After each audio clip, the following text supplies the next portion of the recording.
Hello, friends. Thanks for joining me. Welcome to the Transformational Peace Podcast. I'm Dr. Lee, and today we're going to be talking about breaking through, strategies for overcoming mental and emotional blocks. This is the second video of a two-part series. If you haven't seen part one on mental and emotional blocks, after this video, please go and check out the first video. In this video, we're going to talk more about the causes of mental and emotional blocks, which involves gaining a deeper understanding of ourselves and the issues we face. This phase entails exploring past experiences, identifying thought patterns, and recognizing triggers that contribute to emotional distress. It will also involve learning new strategies and skills to manage difficult emotions more effectively. By delving into the root cause, we can develop healthier ways to navigate challenges we face. We will learn about self-discovery, growth, and equip ourselves with tools we need to foster lasting emotional resilience. So first, I'm going to give you a couple of brief examples of how thinking more doesn't help us solve problems we're experiencing and actually tends to exacerbate the problem. And second, I'm going to give 3 reasons for how mental blocks often can make emotional blocks worse. And third, I'm going to offer some practical solutions on how to deal with mental and consequently emotional blocks. So much like we discussed in the last video, using a cognitive approach like doing more thinking doesn't help resolve the overthinking trap, analysis paralysis, you may find yourself in. In fact, it probably makes the overthinking worse by reinforcing it. And let's use the example of negative emotions here, like anxiety. In this scenario, it's usually very common to avoid things that make you more anxious. So let's imagine that where you grew up, the next door neighbor had a very big scary dog in their backyard. And let's further imagine one day while you were playing in the backyard, this dog came up to the fence and began barking viciously, which triggered your fear response. And ever since that day, you've had a fear of dogs and have avoided all dogs. Yes, some dogs aren't safe. However, some dogs are safe. So every time you see a dog as an adult, you avoid them so you can avoid feeling bad or not remembering how you felt when you were younger. And this starts a life course of the cycle of avoidance. In other words, the more you avoid something, the more you become stuck in your fear response, or hyperarousal. So the idea here is how we respond to situations determines how well or not well we deal with them. I'll give you another example of how we react when we have high anxiety and low self-esteem. Frequently, when we fail at something, we tell ourselves, I'm a failure. And when we automatically use this cognitive label, I'm a failure, we stay in the cycle of analysis paralysis, which we discussed in the prior video. This prevents us from understanding how to learn from our experience by dealing with our anxiety, whatever form it may take, and growing from it. And here's the interesting thing about anxiety. It thrives on avoidance. The longer we avoid something, the more we give our brain the signal that we can't do that something. So remember, avoidance prevents us from realizing our true potential. Next, I'm going to go over 3 main reasons that cause mental blocks, which ultimately lead to emotional blocks. And number 1, we've essentially learned that adverse emotions or negative emotions are something to be avoided. In other words, if something triggers us and we have an adverse or negative experience, we immediately try to avoid it. The cognitive narrative is typically, I'll try to work on the problem or challenge unless it makes me too anxious or too upset. Often, when we avoid our feelings, we judge our emotions as if they are somehow unacceptable, which only serves as a way to further distract ourselves from them. And when our emotions become too uncomfortable, we simply try to stop thinking about them. A common fear is that the feeling we are trying to avoid will last longer than we can tolerate it. And the reality is, our feelings typically only last as long as we resist them. Now think about that for a moment. And by not allowing ourselves to feel our emotions, we short-circuit the whole process of learning from our experience. Our emotions serve very important functions, and when they come up or pop up, they're trying to tell us important things like how our body is doing or how much damage is being done to our body due to high anxiety or stress levels. So when we ignore our feelings, they will keep on popping up and asking us to resolve whatever important issue or problem we need to resolve. And number 2, sometimes there's confusion regarding our emotions and we don't know why we feel what we're feeling. So to clear up the confusion, let's define primary and secondary emotions. And if you recall from the last video, we did discuss primary emotions. Primary emotions are instinctual and natural and are typically how we react to events or situations. These are typically the first emotions you feel for any given circumstances. Secondary emotions are a learned response to cover up a sensitive emotion with a less sensitive emotion, or in other words, they are a reaction to an emotion to cover up that emotion. Secondary emotions can last much longer than primary emotions. Often we have difficulty knowing how to act on our emotions due to the fact that many of our emotions are, quite frankly, secondary emotions. Let me give you a hypothetical example of how this works. So a dad sees his 5-year-old son running out into the street. The dad chases after him and stops the son from running into the street because he feels a sense of fear and panic. The dad then yells angrily at his son, and his 5-year-old son begins to cry. So here, the primary emotion of the father was fear for his son's life, and his secondary emotion was anger. And what's useful here, if the father were more aware of his emotions, in other words, more connected or grounded in his awareness of his own feelings, he might have been able to recognize his secondary or less sensitive emotion of anger, and consequently, he could have responded in a more appropriate and constructive manner with his young son. And some of you might be wondering, well, how do we determine if anger is a primary or secondary emotion? Oddly enough, shame and anger are two of the most common secondary emotions. Shame is usually a convenient emotion that can be used to cover up possible feelings of sadness or fear. Anger is also a convenient emotion that is used to cover up more primary emotions like hurt or sadness. An example of this would be an individual I was working with a few years ago. We'd been working together for some time, and I remember one particular day, she entered my office and was very angry. As we began talking, she told me that she and a number of other employees had gotten laid off that day. She admitted that she was very surprised and stated she was very angry with her boss and wondered why he hadn't given her a heads up. She further stated that she had worked long hours and felt that she had been very loyal, and actually, she had recently received a promotion. As we talked further, she began to express concerns about whether or not she would have enough money to support herself. She then expressed concern about how long it might take her to find another job. Clearly, her feeling of anger, a secondary emotion, was being used to cover her true feelings of fear, a primary emotions, and being able to provide for herself.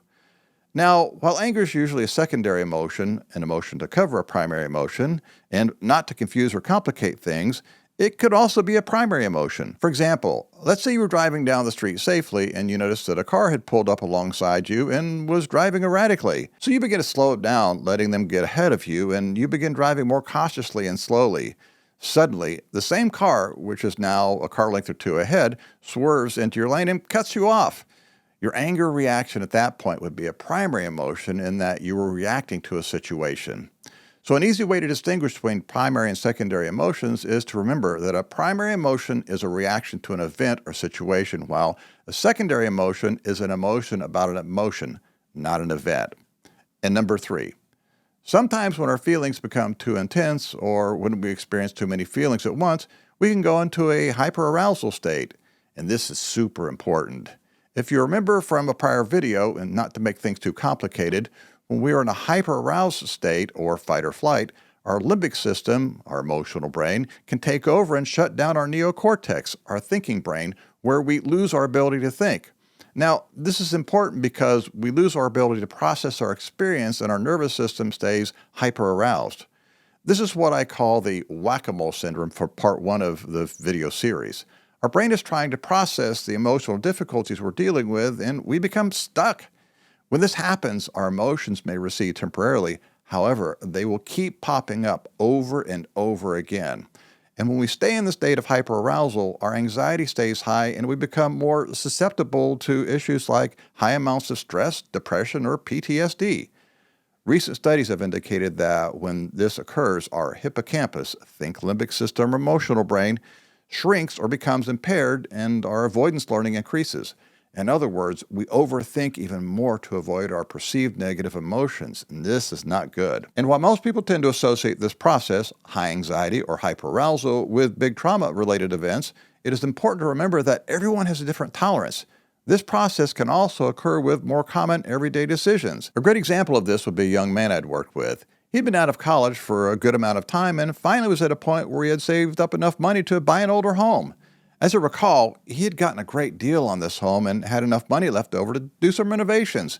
Things were going along reasonably well until he got to the point of replacing the hardwood floor in his living room. Apparently, the old flooring was quite worn out. Things changed drastically at that point. Every week for some weeks, he would bring different floor samples, literally, to show me. I honestly recall that we looked at a ton of different colors and styles. He admitted to me at one point that he was obsessing about the floor. And here's the interesting part. He could not make a decision. Clearly, he was overthinking and was blocking. So at one point, I asked him how he felt about replacing the floor and, quite frankly, how he felt about the different samples he had brought in to show me. The look on his face was telling. He couldn't tell me. Literally a big nothing burger. So we began the process of learning how to attempt to name and explore our feelings, with the end result being taking some form of action. Don't worry, we'll go over this in the recommendations later in the video. As we spent some weeks learning how to get better at understanding our emotions, I still remember the day he walked into my office with a big smile on his face. He reached into a bag he had brought in and pulled out a floor sample. Yes, just one. And proudly stated, "This is the flooring I'm going with, and I'm feeling so relieved." He made a decision. Now, before we get to some recommendations, I want to talk briefly about one more common phenomenon that people experience that causes emotional blocking. And we'll be talking about this more in upcoming videos. And this is the idea of core beliefs. Now, core beliefs are basic beliefs about ourselves and other people and the world we live in. They can often emerge from adverse child experiences, also known as ACEs, if you want to look it up. An important thing to know about core beliefs is we hold them to be absolute truths deep down underneath our surface thoughts. A common core belief is one where we feel we are unlovable or somehow not good enough. Now, these typically aren't true statements. However, these statements appear effortlessly, and often we don't challenge them. In reality, they're cognitive distortions, and we can use the same skills we're learning to deal with emotional blocking to deal with core beliefs. Okay, so now I'm going to make 2 recommendations to help us begin to learn how to deal with mental and consequently emotional blocking.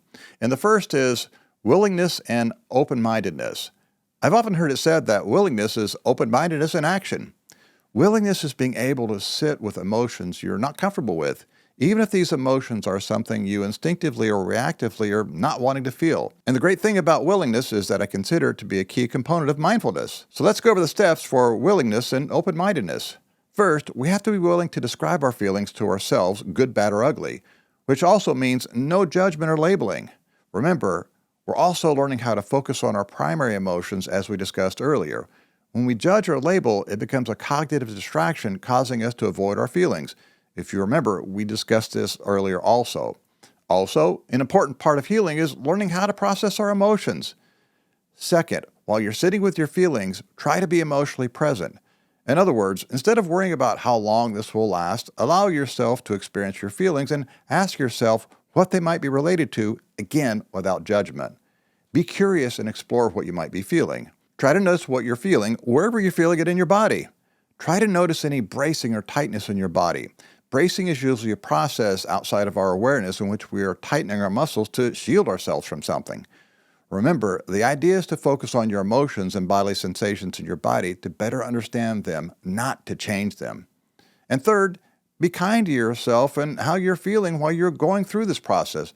Again, this is why being non-judgmental with yourself is so important. Being judgmental with ourselves while we're exploring our emotions can often make our emotions worse. Be sensitive. Listen to yourself as you imagine a good friend would do. And number 2, journaling. Yes, we are coming back to journaling. As I recommend journaling, I'm going to add some additional ideas to make your journaling more effective. We call it fine-tuning. So let me go over the basic process of unpacking mental and emotional blocking. It's basically a 3-step process. First, try to name or describe your feeling, especially in the moment you're experiencing it. Second, give yourself some time to explore your feelings. Remember, in an impartial and non-judgmental way, and take all the time you need. Remember, we're not trying to force or fix anything. We're simply giving ourselves and our emotions time to process and heal. And third, create an action plan. Decide what you're going to do, what action you're going to take, win, lose, or draw, no regrets. Remember, the action shouldn't be to stop feeling, but something that is congruent with your primary feelings or emotions. If we simply act on our secondary emotions, it's like we're running in place and we're not going to solve anything. This is because secondary emotions don't take time to notice or explore our true primary feelings. Secondary emotions are reactive, and we tend to attack, blame, or criticize. They literally cover the true feelings we're trying to connect with. So an idea for an action step could be when you're feeling wrapped up in an intense emotion, take a deep breath, give yourself time, and explore the emotion. Ask yourself, is there something underneath this intense emotion I'm feeling right now? Or, is there something more sensitive beneath the intense, reactive emotion I'm feeling right now? Be mindful. and willing, and make room for the deeper feeling and explore what you can learn about this deeper feeling. And remember, if an egg is broken from the outside, life ends. If an egg is broken from the inside, life begins. The greatest things usually begin from within. I'm Dr. Lee.